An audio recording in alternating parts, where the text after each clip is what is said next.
ನಮಸ್ತೆ ವೀಕ್ಷಕರೇ, ಶಿಲ್ಪಶ್ರೀ ಕ್ರಿಯೇಷನ್ಸ್ಗೆ ಸ್ವಾಗತ. ನಾನು ಶಿಲ್ಪಾ ಸಂತೋಷ್.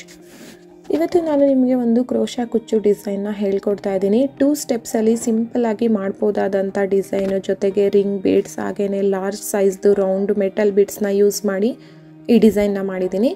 ನೋಡಿ, ಇಲ್ಲಿ ಬೇಕಾಗಿರುವ ಮೆಟೀರಿಯಲ್ಸು ರಿಂಗ್ ಬೀಡ್ಸ್ನ ತಗೊಳ್ಬೇಕು. ಹಾಗೆಯೇ metal beads, round metal beads large ಸೈಜ್ದು 6 ಎಳೆ ದಾರ ಸುತ್ತಿಡ್ಕೊಂಡಿದ್ದೀನಿ. ಜರಿ ದಾರ, ಸಿಲ್ಕ್ ಥ್ರೆಡ್ಡು ಕುಚ್ಚು ಕಟ್ಟೋದಕ್ಕೆ, ದೊಡ್ಡ ಕಣ್ಣಿನ ಸೂಜಿ ಕುಚ್ಚು ಕಟ್ಟೋದಕ್ಕೆ, ಹಾಗೆಯೇ ಕ್ರೋಶಾ ನೀಡಲ್ ನಂಬರ್ 10 ಅಥವಾ 11 ಯಾವುದಾದ್ರೂ ಯೂಸ್ ಮಾಡ್ಬೋದು, ಮತ್ತು ಕತ್ರಿ. ಇವಾಗ ಬನ್ನಿ ಡಿಸೈನ್ ಹೇಗೆ ಮಾಡೋದು ಅನ್ನೋದನ್ನು ಶುರು ಮಾಡೋಣ. ಸೀರೆ ಮೇಲ್ಭಾಗನ ನಮ್ಮ ಕಡೆಗೆ ತಿರುಗಿಸಿ ಇಟ್ಕೋಬೇಕು. ನೋಡಿ, ಈ ರೀತಿಯಾಗಿ ಸೀರೆ ಮೇಲ್ಭಾಗದ ರೈಟ್ ಸೈಡಿಂದ ಡಿಸೈನ್ ಸ್ಟಾರ್ಟ್ ಆಗುತ್ತೆ. ಮೊದಲಿಗೆ ಸೀರೆ ಮೇಲ್ಭಾಗನ ನಮ್ಮ ಕಡೆಗೆ ತಿರುಗಿಸಿ ಇಟ್ಕೋಬೇಕು. ನಂತರ ನಾವು 6 ಎಳೆ ದಾರ ಸುತ್ತಿಟ್ಕೊಂಡಿರ್ತೀವಲ್ಲ, ಆ ದಾರನ ಸೀರೆಗೆ ಲಾಕ್ ಮಾಡ್ಕೊಳ್ಬೇಕು. ಮೊದಲಿಗೆ ನೋಡಿ, ನಾನು ಯಾವ ರೀತಿ ಲಾಕ್ ಮಾಡ್ತೀನಿ ಅನ್ನೋದನ್ನು ತೋರಿಸ್ಕೊಡ್ತೀನಿ. 2 ರೀತಿನಲ್ಲಿ ಲಾಕ್ ಮಾಡ್ಕೋಬೋದು. ದಾರದ ತುದಿಗೆ ಗಂಟಾಕಿ ಆ ರೀತಿ ಕೂಡ ಲಾಕ್ ಮಾಡ್ಬೋದು, ಅಥವಾ ಈ ರೀತಿಯಾಗಿ ದಾರನ ಮೇಲಕ್ಕೆತ್ತಿ ಕೆಳಗಡೆಯಿಂದ ಮೇಲಕ್ಕೆತ್ಕೊಬಿಡಬೇಕು ಪೂರ್ತಿಯಾಗಿ. ಆ ನಂತರ 1-2 ಗಂಟುಗಳನ್ನ ಹಾಕಬೇಕು. ಈ ರೀತಿಯಾಗಿ ಟೈಟಾಗಿ 1-2 ಗಂಟುಗಳನ್ನ ಹಾಕಿ ಈ ರೀತಿ ಕೂಡ ದಾರನ ಲಾಕ್ ಮಾಡ್ಕೊಳ್ಬೋದು ಸೀರೆಗೆ. ನೋಡಿ, ಈ ರೀತಿ 2 ಗಂಟುಗಳನ್ನ ಹಾಕ್ಕೊಂಡಿದ್ದಾದಮೇಲೆ ಅದ್ರ ಪಕ್ಕನೇ ಒಂದು ಸಿಂಗಲ್ ಕ್ರೋಶಾ ಮಾಡ್ಕೊಳ್ಳೋಣ. ದಾರನ ಲೆಫ್ಟ್ ಹ್ಯಾಂಡಿಂದ ಬ್ಯಾಲೆನ್ಸ್ ಮಾಡ್ಕೋಬೇಕು. ಟೈಟಾಗಿ ಇಟ್ಕೊಂಡ್ರೆ ದಾರನ ನಾವು ಕುಚ್ಚಾಕೊಳ್ಳೋದಕ್ಕೆ, ಎಣಿಯೋದಕ್ಕೆ ಟೈಟಾಗಿ ನೀಟಾಗಿ ದಾರದ ಎಳೆ ಬಿಚ್ಕೊಳ್ದಿರೋ ರೀತಿನಲ್ಲಿ ಬರುತ್ತೆ. ಸೊ ಲೆಫ್ಟ್ ಹ್ಯಾಂಡಲ್ಲಿ ಟೈಟಾಗಿ ಬ್ಯಾಲೆನ್ಸ್ ಮಾಡ್ಕೋಬೇಕು. ಒಂದು ಸಿಂಗಲ್ ಕ್ರೋಶಾ ಹಾಕಿದ್ಮೇಲೆ ನಾವು ಒಂದು ರೌಂಡ್ ಬೀಡನ್ನ ಆ್ಯಡ್ ಮಾಡಬೇಕು. ಮೆಟಲ್ ಬೀಡನ್ನ ತಗೊಂಡಿರ್ತೀವಲ್ಲ ಲಾರ್ಜ್ ಸೈಜ್ದು, ಆ ಬೀಡನ್ನ ಆ್ಯಡ್ ಮಾಡಬೇಕು. ನಂತರ ಬೀಡನ್ನ ಲಾಕ್ ಮಾಡಿ ಸೀರೆಗೆ ಎಲ್ಲಿಗೆ ಬರುತ್ತೆ ಅಲ್ಲಿಗೆ ಲಾಕ್ ಮಾಡ್ಕೋಬೇಕು.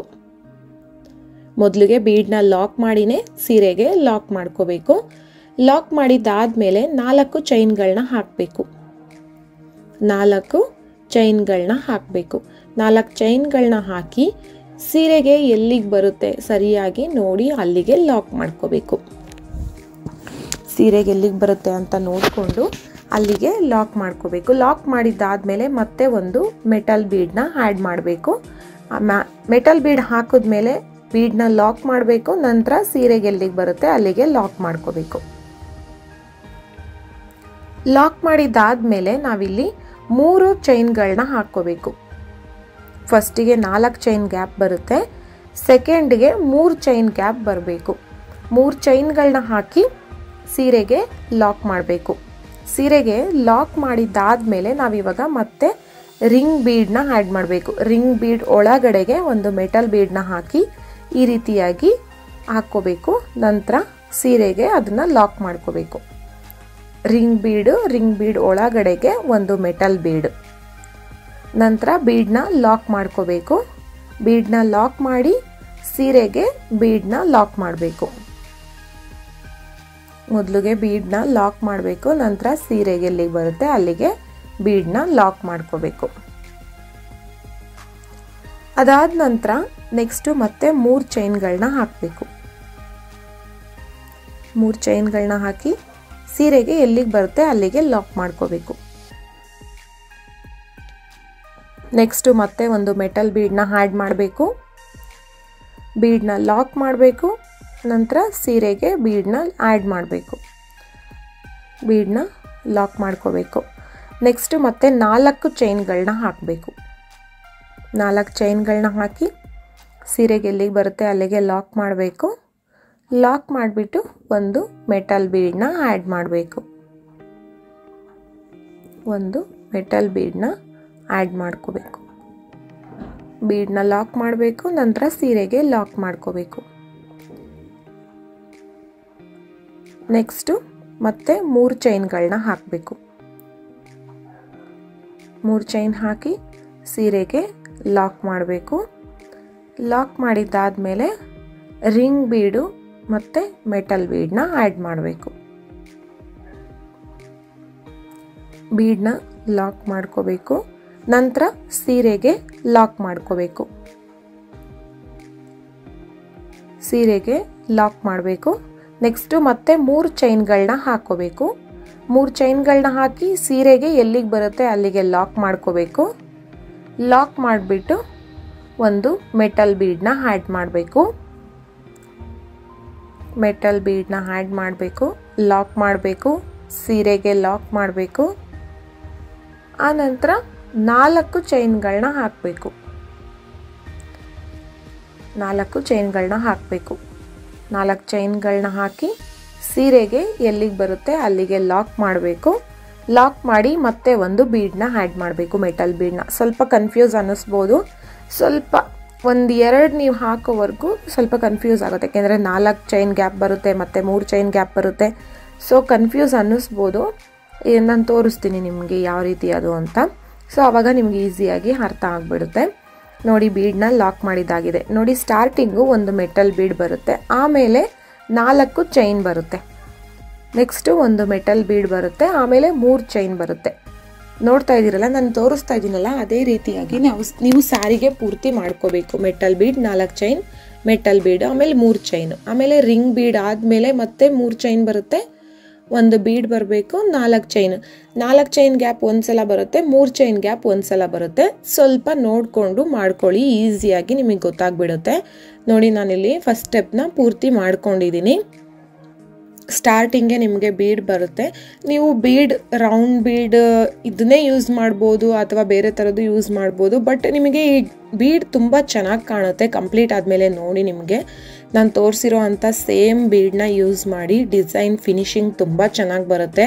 ರೌಂಡ್ ಮೆಟಲ್ ಬೀಡು, ಲಾರ್ಜ್ ಸೈಜ್ದು ಒಂಥರ ಕ್ಯೂಟ್ನೆಸ್ ಕೊಡುತ್ತೆ. ಸ್ಮಾಲ್ ಚಿಕ್ಕದಾಗಿ ಪುಟ್ಟದಾಗಿ ಕುಚ್ಚೂ ಬರುತ್ತೆ. ಇದು ಹಾರ್ಚು, ಹಾಗಾಗಿ ಪುಟ್ಟದಾಗಿ ಬೀಡ್ಗಳು ಕೂಡ ಕಾಂಬಿನೇಷನ್ ಸೂಪರ್ ಆಗಿದೆ. ನೋಡಿ, ನಾನು ಕಂಪ್ಲೀಟ್ ಆದಮೇಲೆ ತೋರಿಸ್ತೀನಿ. ಇವಾಗ ಸೆಕೆಂಡ್ ಸ್ಟೆಪ್ ಮಾಡ್ಕೊಳ್ಳೋಣ. ಸೆಕೆಂಡ್ ಸ್ಟೆಪ್ಪು ಸೇಮ್ ಕಲರ್ ದಾರ ಯೂಸ್ ಮಾಡ್ತಾ ಇದ್ದೀನಿ. ನಾವು ಸ್ಟಾರ್ಟಿಂಗು ಒಂದು ದಾರನ ಲಾಕ್ ಮಾಡೋದ್ರ ಪಕ್ಕ ಒಂದು ಸಿಂಗಲ್ ಕ್ರೋಶ ಹಾಕಿರ್ತೀವಲ್ಲ, ಅಲ್ಲಿಗೆ ಈ ದಾರನ ಲಾಕ್ ಮಾಡ್ಕೊಂಬಿಡೋಣ. ಸೇಮ್ ಇಲ್ಲೂ ಕೂಡ ಅಷ್ಟೇ, ನಾವು ದಾರನ ಗಂಟು ಹಾಕ್ಕೊಂಬಿಡೋಣ. ದಾರನ ಮೇಲಕ್ಕೆ ಎತ್ಕೊಂಡು 1-2 ಗಂಟುಗಳನ್ನ ಹಾಕ್ಕೊಂಬಿಡೋಣ. ಅಥವಾ ದಾರದ ತುದಿಗೆ ನೀವು ಗಂಟು ಹಾಕ್ಕೊಂಡು ಆ ರೀತಿ ಕೂಡ ಲಾಕ್ ಮಾಡ್ಕೊಳ್ಬೋದು. 2 ರೀತಿನಲ್ಲೂ ಲಾಕ್ ಮಾಡ್ಕೋಬೋದು. ಕೊನೆಗೆ ನೀವು ಅದನ್ನು ಗಮ್ ಹಾಕಿ ಅಂಟಿಸ್ಕೋಬೇಕು. ನೋಡಿ, ಇವಾಗ ಈ ರೀತಿ ಗಂಟು ಹಾಕ್ಕೊಂಡಿದ್ದಾದಮೇಲೆ ಒಂದು ಲಾಕ್ ಮಾಡ್ಕೊಳ್ಳೋಣ. ಒಂದು ಸಿಂಗಲ್ ಕ್ರೋಶ ಮಾಡ್ಕೊಳ್ಳೋಣ ಬೀಡ್ ಪಕ್ಕದಲ್ಲಿ. ಅದಾದಮೇಲೆ ಬೀಡ್ ಕೆಳಗಡೆಗೆ 3 ಚೈನ್ಗಳನ್ನ ಹಾಕಬೇಕು.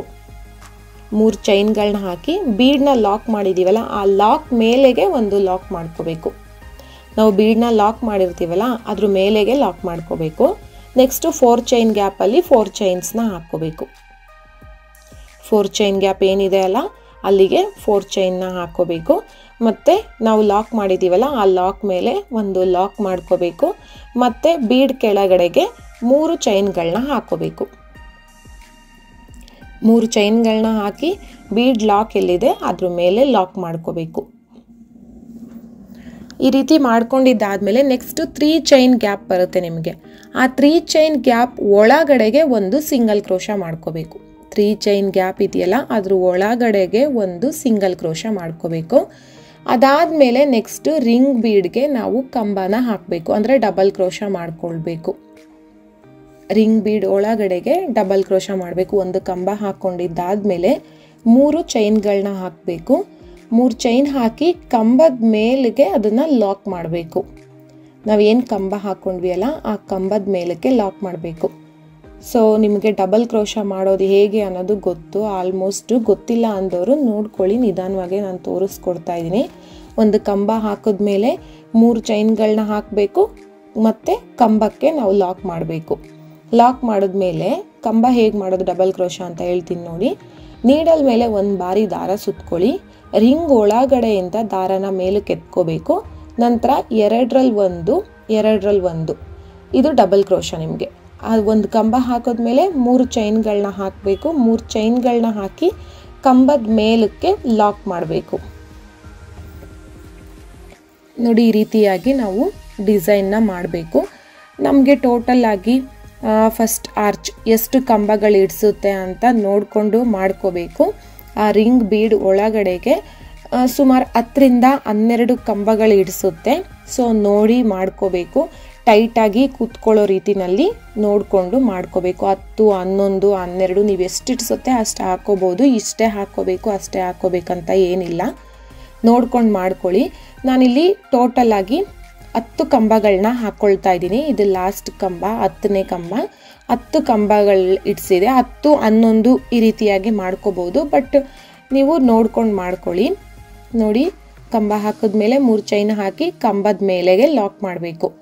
ಲಾಕ್ ಮಾಡಿದಾದ್ಮೇಲೆ 10 ಕಂಬಗಳಾದಮೇಲೆ ನೆಕ್ಸ್ಟ್ 3 ಚೈನ್ ಗ್ಯಾಪ್ ಇದೆಯಲ್ಲ, ಆ 3 ಚೈನ್ ಗ್ಯಾಪ್ ಒಳಗಡೆಗೆ ಒಂದು ಲಾಕ್ ಮಾಡ್ಕೊಳ್ಳೋಣ.